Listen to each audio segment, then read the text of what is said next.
Mga katrops, welcome back ulit kayo sa aking channel Sports React PH at ngayon na ay pag-uusapan natin ang balitang meron na nga daw po 3 road game winning streak ang Golden State Warriors. Pag-uusapan na rin nga natin ngayon dito sa ating panibagong video ang sinabi ng mga players ng Los Angeles Lakers pagkatapos silang makasurvive sa kanilang game laban sa Orlando Magic.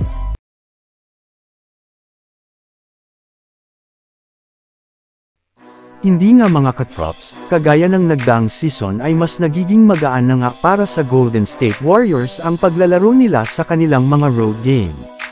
Sa katunayan, matapos nga nilang talunin ng New Orleans Pelicans ngayong araw ay nagkaroon na nga sila ng 3 road game winning streak na iyon sa simula ng season. At nagawa nga nila iyan sa pangunguna ng kanilang superstar na si Stephen Curry na nakapagtala ng 42 points, 5 rebounds at 5 assists sa kanyang 15 out of 22 shooting plus ginawa rin naman nga nito ang kanyang mga crossover move na kinabiliban muli ng mga fans especially sa social media. Bukod rin nga sa kanya ay nagtala rin naman si Chris Paul at Moses Moody ng parehong 13 points para talunin ang New Orleans Pelicans na pinangunahan rin naman nina Zion Williamson at CJ McCollum na kumana pareho ng 19 points. Kaya mukhang napakalaki na nga talaga ngayon ang pinagbago ni Stephen Curry lalong-lalo na ng buong Golden State Warriors matapos lamang mawala ang drama at problema sa loob ng kanilang kupunan. Samantala pumunta naman tayo sa ating sunod na pag-uusapan ngayon sa sinabi ng mga players ng Los Angeles Lakers pagkatapos silang makasurvive sa kanilang game laban sa Orlando Magic. Bagamat man nga nahirapan ang Lakers sa kanilang game laban sa Magic ay nagawa pa rin nga nilang manalo dito salamat sa pag-step up ni D'Angelo Russell sa pagtatala niya sa 4th quarter ng 14 sa kanyang kabuuang 28 points. Grabe rin naman nga ang ipinakita dito ni LeBron James na kumuha ng 19 points at ni Anthony Davis na kumana rin naman ng 26 points na siyang humabol sa kalamangan ng Orlando Magic.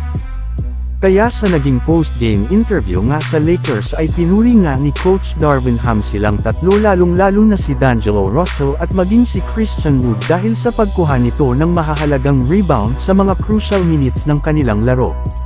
Ayun rin naman nga kina Anthony Davis at LeBron James, masaya rin naman nga silang dalawa sa pagkapanalo ng Lakers ngayong araw kahit sobrang kulang ng kanilang lineup.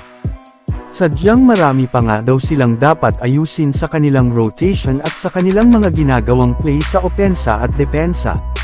Yes, kita nyo naman nga na marami silang mga miscues especially sa depensa na siyang dapat nilang pagtuunan ng pansin sa kanilang mga susunod na laban.